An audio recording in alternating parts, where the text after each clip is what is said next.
La parole est à Monsieur Florian Sidbon pour le groupe Paris en commun. Oui, Madame la maire et mes chers collègues, je vais vous parler de mon côté des déchets alimentaires. Nos déchets alimentaires, c'est un tiers de nos ordures ménagères en cette belle fin d'après-midi. Le présupposé, c'est de bien considérer que ne pas trier, ne pas collecter séparément les déchets alimentaires, ça signifie les brûler, et les brûler donc avec le reste des déchets. Et j'espère que vous en conviendrez, brûler une feuille de salade ou un trognon de pomme, c'est absurde. Et c'est absurde parce que les déchets alimentaires sont composés de plus de 70% d'eau. Les incinérer, c'est donc brûler de l'eau, c'est dépenser de l'énergie et libérer du CO2, alors que l'on peut, si on les collecte, on peut les valoriser de deux manières. On peut les valoriser pour en faire du compost et on peut les valoriser d'un point de vue écologique mieux encore en faisant de la méthanisation qui permet de transformer ces déchets en biogaz ou en engrais naturel.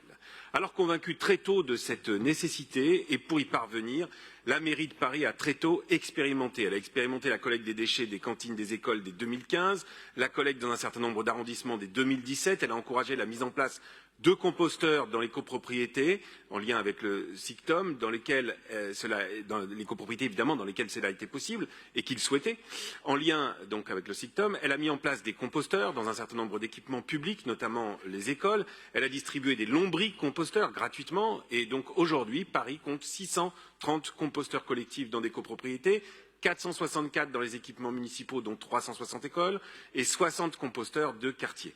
Et puis, simultanément, plus de 7000 lombricomposteurs individuels ont été distribués aux Parisiennes depuis 2017.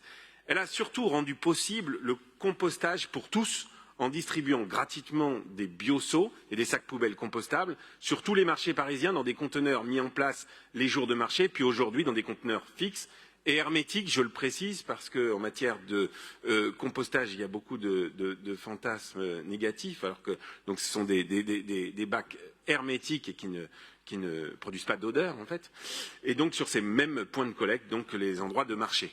Pour être prêt pour l'échéance de l'obligation réglementaire nationale du 1er janvier 2024, la ville va continuer de déployer des bornes, d'équiper de nombreux trilibs d'un module pour les déchets alimentaires et bien sûr de soutenir tous les projets en matière de compostage animés par des collectifs d'habitants et des associations. Et c'est bien l'objet de cette délibération. Le soutien à la cueillette du 9e les aidera à installer des composteurs de quartier.